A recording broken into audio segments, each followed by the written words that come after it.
What's up, everybody? It's Lamar here. We are on scene at the AZ Barber Academy. We're getting ready to go meet the instructor, meet the owner, meet some of the students, talk to them about the journey to get to this point. It's a new school. They have their grand opening this evening, so let's go check them out. Follow me.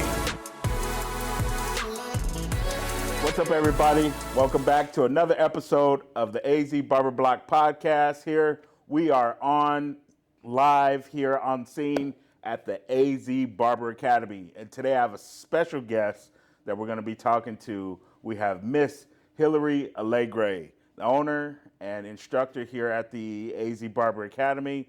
And so we're going to find out more what's going on. And I believe today is your grand opening. Is that right? That's right, yeah. Congratulations. Thank you so much. I'm sure it's been a long time coming, something you've dreamed of doing. It definitely has, yes. Awesome. So let's talk about it. So let's talk about the school. How long, what was that process like and to get to this point of opening? Well, actually, it wasn't too bad. The actual opening of the school took a little less time than what I thought it might, but the process of owning a school has taken many years. Yeah, I hear you. And so how many current students do you have right now? Right now, I have 9. Wow, so you're opening already with a good amount of students ready to go. And I have room for more. All right, how many can you hold total at one time, do you think? Well, I don't want to make it too big because I had really big classes before.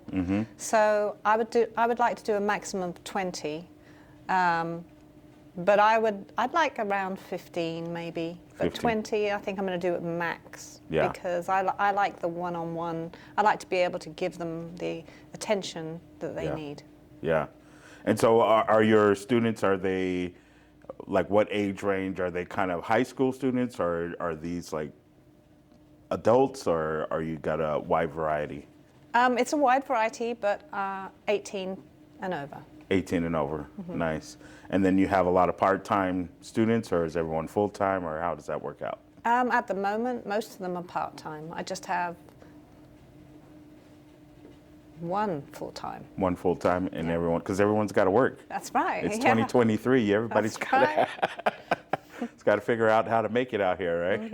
Yeah, it's hard. Awesome. So, man, you have a very nice facility. I love the chairs. The stations are great. I've taken a tour of the school. You've got the classroom back there, everything. It's a very nice, professional institution. Looks great. Thank you so much. I appreciate that. Yeah, no problem. Because I've been into some other places and, the vibe is different. But in here, it looks like it's really like, okay, yes, this is a serious, you're taking what you do very seriously. I do. I take my job very, very seriously. I have some excellent students, and I've had many, many in the past. I have a 100% pass rate. I have high standards, but I'm very proud of my students. They're all amazing. Yeah. That's great. You have a 100% pass rate. Yes. What do you think attributes to that besides I know you love what you do, but what is your secret that gets them to pass 100% of the time? In my opinion, it's experience, and the more you find out about your student, the more you learn about them, you can build a rapport and you know how they think, what they're going to do next. It's just a case of getting to know anybody and everybody. So I study people. I don't mean that disrespectfully, but I study people, and the more I learn about them, the better it's going to be. Yeah. To be able to teach them. And when you're studying someone, is there what exactly are you looking for? Is there certain traits or what is it that you're trying to pinpoint? I don't actually look for anything necessarily, but everybody learns different, and I like to facilitate that. So I find their strengths and I help work on those, and then whatever weakness they may have, I try and help them and get all other students to help each other, because I like everybody to learn from everybody, because you can never stop learning. Yeah. It's the type of trade that's so rewarding, and you can learn something from everybody. Right. So that's awesome that you have that one-on-one, hands-on training that you give to your students. So I'm sure they appreciate it, and which, I mean, it speaks for itself if you have a 100% pass rate. Thank you. You know, so let's take it back. We're gonna go back. You can tell me how far back you want to go. I'm sure you're only 25. You know. You can come again anytime. All right. So let's take it back to when did you decide, like, hey, barbering is, you know, going to be my path. That's going to be my career. What was that like? In high school, in the third year of high school, I went to school in England. I was actually born in the States, but I was raised in England, so I did all my schooling in England. And when you're in the third year of high school, they ask you what you want to do when you leave. So the last 2 years, you decide on your options in order to prepare you for your career. And thinking about it, I decided I wanted to be in the industry. So I decided one of the reasons was because I wanted to do something that a robot couldn't do. I'm way before computers. Right. And I actually trained originally as a cosmetologist, Okay. but I did unisex hairdressing, so I always did guys' Yeah. hair. And I started at the age of 14, about 100 years ago. And I think I did cosmetology or unisex hairdressing for 18 years before I completely stopped doing that to take on just barbering. So I've been just a barber since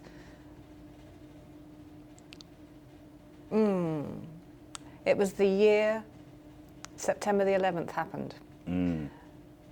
2001. 2001. I was going to say 2001, but Yeah. I wasn't sure if it was 2001 or 2002. It's like, ooh, so long ago. So yeah, so I've been in the industry over 40 years, and I've been an instructor over 25 of those years. Yeah. I had my very first salon. It was a full-service salon. I had that when I was 19. And you were still in England at the time? Yes. Okay. And I trained people, even when I was a manager before I became a salon owner. I had apprentices, and I found that I loved it, and I love to share what I learn. And I like to be like a sponge. I need to know how to do something, and then I want to pass it on to someone. Yeah. So it's kind of always been, I think it's one of my genes. Yeah. Or something, because I just love to pass knowledge on, and I love to learn. Yeah. And I get inspiration from so many things in Yeah. the world. So starting at the age of 19, having your own salon, you were doing unisex at that time. Yes. So at what point did you convert, like, okay, I'm going to go completely barbering, and made that transition? When was that? 2005. 2005. Yes. That was when I went to work in a barber shop on an American base in England. And I ended up having that barber shop, and then I got another two on two other bases. And that was it. It was like, okay, I've never done military hair, military haircuts. Yeah. And I learned a lot about the different military styles, and I absolutely adored doing high and tights and flat tops. And I mean, I'd done them, but not like a true barber. Yeah. And so the guy that actually taught me barbering, because I did do barbering initially as a separate course when I did my cosmetology originally. I used to go back to college in the evenings and do barbering, but I learned from a barber that was 75 years old in 2000, excuse me, it was 2011. 2001. 2005 is when I moved to London, and then I actually had another barbershop on a base. So it was 2001 when I started, and this barber, he was 75 years old, and his clipper over comb work and his barber skills are like, wow, I got to do that. I got to try that. Yeah. Just like he does, and then, create my own way, which Yeah. is what I promote. I'm a big promoter of seeing how you do things, and then let's help you become yourself. I want everybody to be themselves and do everything their own way. Yeah. All right. So you had a mentor. I did. Is what it sounds like. And he was 75 at the time, Yes.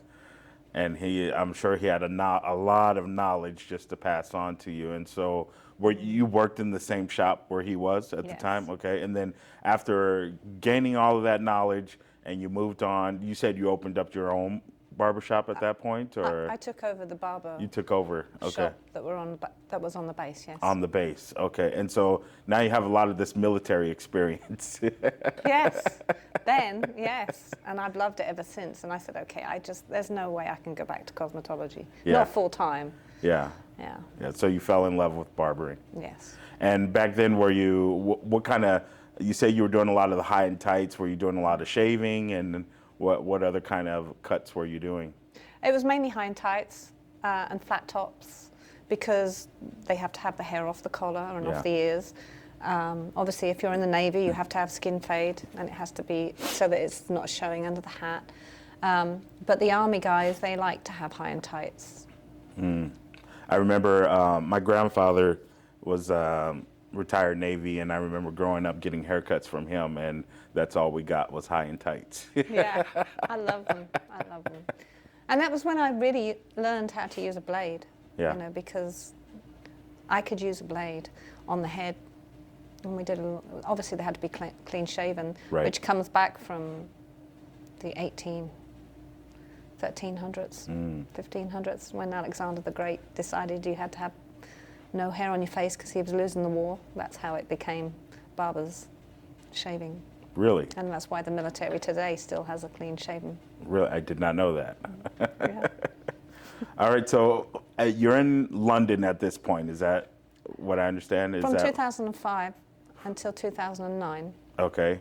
And then at 2009, did you decide to move back to the States then, or is that? I did, yes. Okay. And I moved back to Virginia because it was very big on military where I was. I had to go back to school. I had to do a whole 1,500 hours again because in England you have certificates. And I did 6 years in England over a period of time to get where I am of schooling. And then when I came to back home to Virginia, I had to do the 1,200 again because my certificates just said from year 1980 blah de blah to 1990, however long it was, 98 or something, but it didn't actually have hours. So because it didn't have hours, I had to go to school and do the whole 12, So you had to go back and do the 1,500. whole program again. And then the instructors too, I had to do an extra 600 hours just to get that. So were you already an instructor at that point? Yes, in Coming England. back when, oh wow.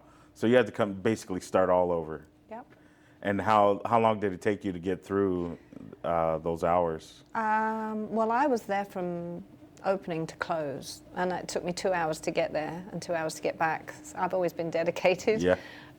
So I was there at 8 a.m. and I worked until 9 p.m. Wow. And it took me, I did 1,500 hours and then an extra 600 hours, and it took me back just under a year and a half. Of straight dedication. Yeah, to get That's crazy. the So 2,100 hours. Yeah. How did you feel like when coming back here and you're like, what do you mean I have to do this over? What was that? What were those thoughts going through your mind at that point? Initially, it was like, really? Do Yeah. I have to do this? And then it's like, okay, well, it's just more experience. Because it ended up where I actually was doing a lot of the work to help all the other students in the school. So I ended up kind of being a mentor, instructor at the school I was Yeah. getting my hours from. So it actually worked out pretty well. And it was a very diverse school. It had lots of different cultures, and I really enjoyed it. Yeah. But that was the start when I got back, and Yeah. that was in Virginia. And then I got my barber license and my and my instructor's license in Michigan, and then I got it in Arizona. So you have multi-states licenses. Yes. And when you went to Michigan, did it just transfer, or did you have to do more hours there? No, I didn't have to do any more hours, but I had to take the tests again. Okay. Both And then tests. same here for Arizona. Yes. You just had to retest. Yep. That's crazy, huh? Yeah. Same country. I know, right? It's supposed to be the United States. Yeah. But when it comes to licenses, it's not really united. Everyone has their own requirements, and Yeah. it's a little bit different depending on where you are. So finishing up, you know, you were in Virginia, and you've had to go back to school, and I can imagine, and I think you kind of hinted to this, that while you were in there, you were pretty much instructing the students along the way just to get your hours, so and mentoring them and telling them, you know, your experience and things that you've learned over the time. So the school, they didn't want to try and keep you? Actually, no. No? I don't know why, but no, they didn't. Well, they had other students that had been there longer than me, that they decided straight from school, okay, they're going to be helping. So that happened. But it was a great time for me, because that was the time when I learned the most I have on doing curly textured hair. It was because the people, it was a cosmetology school as well as a barber school. And I had never done that texture of hair on ladies. I'd only done it really doing the military haircuts. Right. So I was learning it for longer hair too. And so I really enjoyed it. It was just like another notch on my belt. Yeah. So there was still something you could gain. Absolutely. Going back to Absolutely. through the school. So that's awesome. All right. So getting here to Arizona. All right. Fast forward. How long have you been here in Arizona? And I moved back to Arizona. I moved to Arizona, I should say, 2013. okay. I was in Tucson first. Yeah. And what were you doing in Tucson? Were you barbering? Were you instructing? What did you do? No, I was trying to get my license. But because I'd done it for so long, I kind of went to the board, and they helped me with the governor to get it through, so that I wouldn't actually have to do the hours again. Yeah. Because at the time they didn't have reciprocity. Okay. They do now. They have Yeah. it with every state now. Yeah. So yes, I kind of had to go through the governor in order to get to do just the test, and I made sure that I knew who was on the board, because I find it's my job to know who I'm working with. So I kind of know them quite well at the board. Yeah. And they said, well, okay, well, let's just take the tests, and I took the tests, and they were like, okay. That's good. So you had an inside track Yeah. to get to pass through all the red tape and get your license here in Arizona and get started. So how long? What was that time frame? Was that a long time before you got the stamp of approval from the governor, or did don't it happen think so. pretty quick?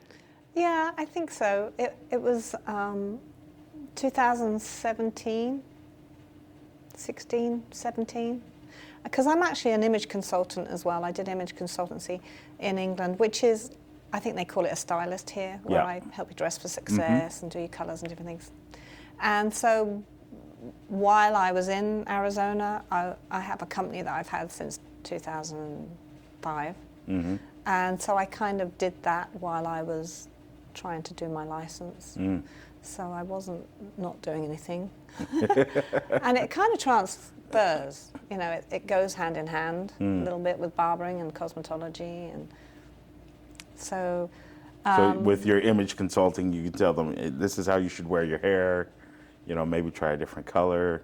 yeah, different color or different style, depending Yeah. on the shape of your face and Yeah. the bone structures. And So let's talk about image consulting. Well, we've got another avenue to talk about here. So image consulting. So let's talk about that. What was that? You did that back in England. So this is not something new. Was that something you had to go to school and learn? And Yes. So what was that? Was that something you did in high school or? no. I started that college? in 2005. Yeah. Yes. A guy came into my barber shop in London, and he looked really good. Not necessarily his haircut or anything, but he walked in and his overall appearance was like, wow.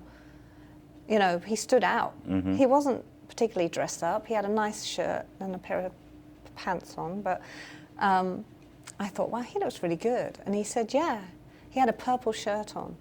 He said, yes, my wife's an image consultant, and she dresses me, or she buys my clothes, or she helps me. And I've always been a people watcher and liked fashion as well as doing hair, because it kind of goes hand in hand. Right. And I thought, that seems interesting. Maybe I could do that. And so I decided to do that, to add that notch to my belt. But I love that too, and it's really good. And I've worked with the military, and I used to do the TAP classes. So if you're familiar with military, I used to do Dress for Success for the TAP classes in Virginia, so help them transition out of the military. Because, when you're wearing a uniform 24/7, it's like, who am I as a person? How do I dress? What looks good? Yeah. So I helped with that, and that was a lot of fun. Yeah. So what else did you do? It seems like there's some more things that you're not telling me, or Not really. what other careers or No, I don't have any other trades? careers. No, nothing. No, not really. Yeah. Within this trade, I've done platform work and Yeah. a few celebrities, and mostly just working in my barbershops or my salons. Yeah. So you said celebrities. What? Any big names that we would recognize? No, they're all English. You probably wouldn't. Any Probably movies wouldn't know maybe we may have seen that they were in? Maybe. I met Al Pacino. Okay. I never did his hair, but I worked on a movie that they filmed in my local town from where I grew up. But it was kind of accidental that I met him. It was a funny story. Well, I thought it was funny, but I didn't actually do his hair. Okay. But I have met him. Were you on the movie set? Yeah. Yes, I was doing the hair. You But were it was not a very good movie. It bombed. It was like, I don't think it was my work that made it bomb.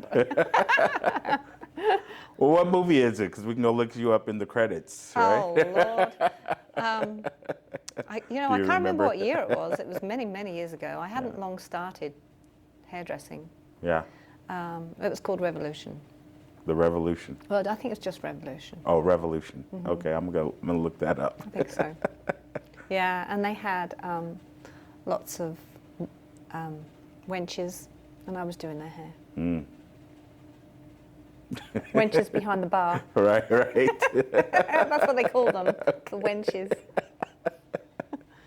All right, so you're in Tucson. Let's get back to Tucson. Tucson, you've gotten. I actually got that when I moved here, but I started it when I was in Tucson. But I was doing image consultancy in Tucson. In Tucson, right? And so you got your license through image consulting. Were you still doing a lot of military down in Tucson at that point, or just really. kind of the public? Yeah. Yeah. Just a few friends. Yeah. I was only there a couple of years, and then I moved to the Valley, 2015.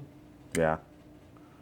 And coming here, where did you start? Where did you land? What was your path? Well, my path was I had to do what I could before I could get my license. So I went and worked retail, and I actually worked at Tommy Palmer's for a little while while I was getting my license. And then my husband, he worked at Evit in the past, doing some work for them, and so he knew it, and he said to me, we should maybe go to Evit and see if you can get a job there, or even go to Evit if you have to do your, because I thought at one point I'd have to do all my hours again. I was like, oh no, not again. So I went and introduced myself to the people at Evit, and while I was having the look around, they showed me around. They said, well, actually, we need an instructor for barbering. Do you do barbering? Because I thought I might do cosmetology and then work my way into barbering and then doing the instructors. And they said, we need a barber instructor. I'm like, really? I can do that. Yeah. The lady that preceded me, she was leaving. She was extending her family. And so they said, well, if you can get your license through, we need an instructor. And that's kind of how it started with the board and the governor guy. I forgot his name. All right, so we got the governor gets your Help. your help helped you to get pushed through to take the test, right? So you passed the test on the first try. Yeah. Actually, no. They said that I was overqualified and I put too much info into my demonstration. They needed me to dumb it down a little.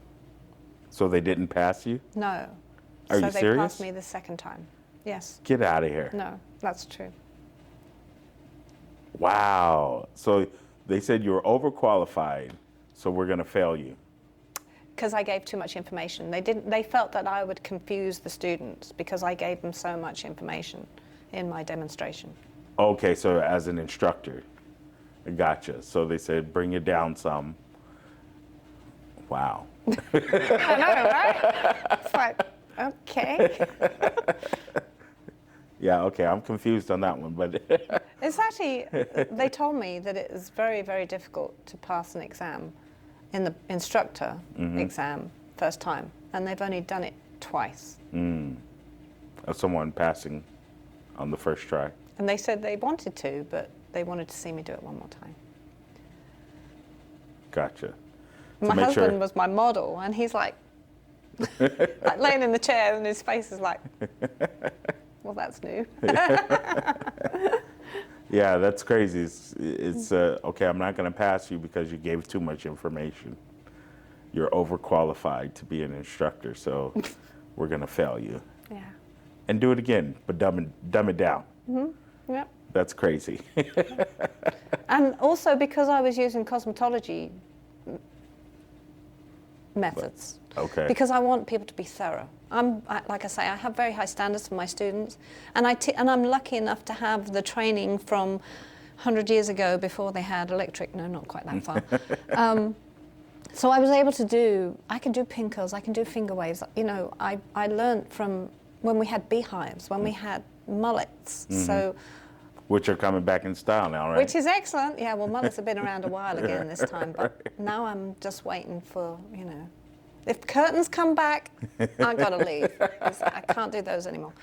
So I'm lucky enough to have all that training to be able to teach them or help them learn, and they can teach me, that I put a lot of stuff in there.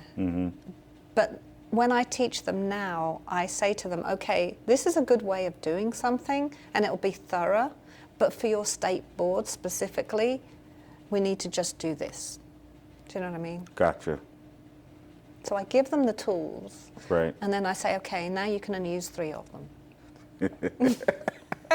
Here's 10, pick 3 to use, Right. and that's it. Yeah. But only use these 3, right? Right. Because they don't. Kind of. These ones they're going to overqualify you. All right. Because I prepare them for the world, not just for the test. Yeah. You know. Yeah. Yeah. And then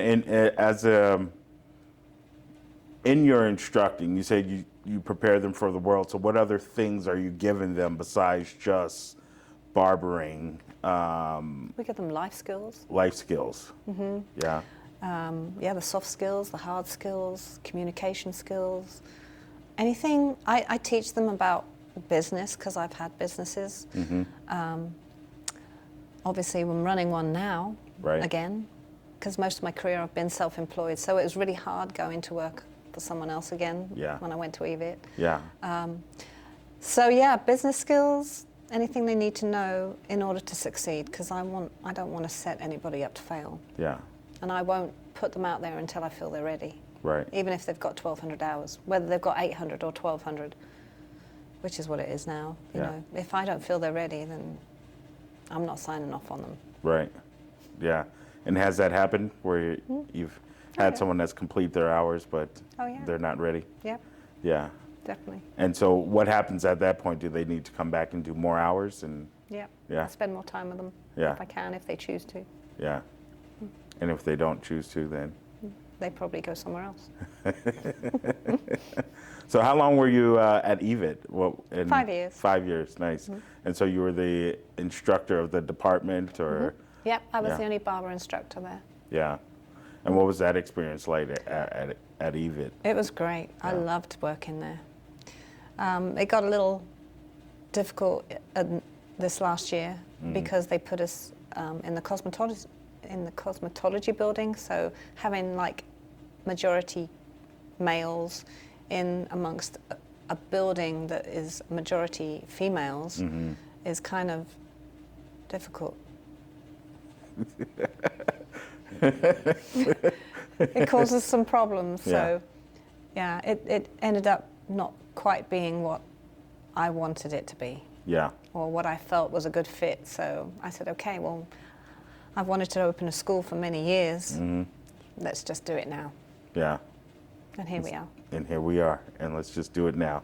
Yep. So you and your husband, are you guys partners in this school? And Yep. what role does he play? He's the CFO. Okay. He's the money man. Yeah.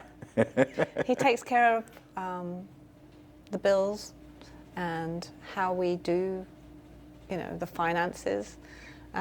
So we can't retire yet because that's, this is our retirement. So we have to now build that up again. So I need more students. I understand. So with your enrollment, how does it work? Can they start at any time, or is it so they can start at any time? And are they in the classroom with other people who may be further along? Or? Yes. Yeah. Absolutely. The 5 years that I was at EVIT, I had both high school and adults, and first years and second years all in the same class. So I've always, since I started there, had to adapt to teach different levels of different levels. So, and there's still only me here, so I have to do it here too. Yeah. So I have to kind of tailor it. But they're doing online here. I use Pivot Point and some Milady, but mostly Pivot Point. So they do it online. So a lot of online learning, so they can do it from home, or? I'd rather they didn't, but they can. Yeah. Because I offer the apprenticeship program too. Okay. So if somebody would like to do an apprenticeship, they can work into a salon, into a barber shop, and do their 2,000 hours, and then they have to get an extra 250 hours worth of book work or theory. So I offer that, and they can either do it, if they're local, they can come to the school during the time we do the theory, which is 8 a.m. to 9:30-ish. Monday through Friday.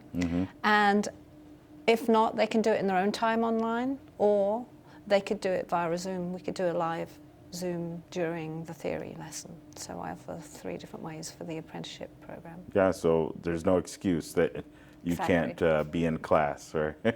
Yeah, and it could be from anywhere. The reason I like to do that is because there's so many places like Yuma or Snowflake, or Snowdrop, or whatever the place is called. Snowflake, yeah. But there's no schools nearby. Yeah. I used to have a student come all the way from Cottonwood. Oh, wow. My first year of EVIT. Yeah. Because there's no schools there. Wow. So I thought, we need to do the apprenticeship.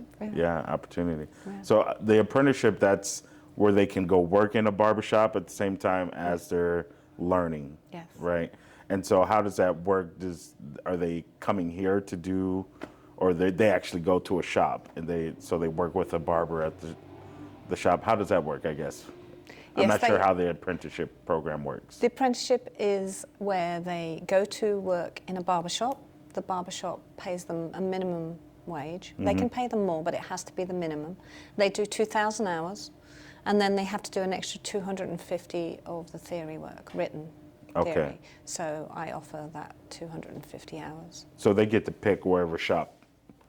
And does that barber have to be licensed? I mean, not licensed, but is there something they need to do in order to take on an apprentice? Yes, they have to register with the Arizona Board of Education, and to say that they are an apprenticeship shop. And then they can have an apprentice, and it's like one apprentice to one barber. Okay, so they have the apprentice at the shop, and then you're doing the educational, the bookwork piece. So they still need to do both. Yes.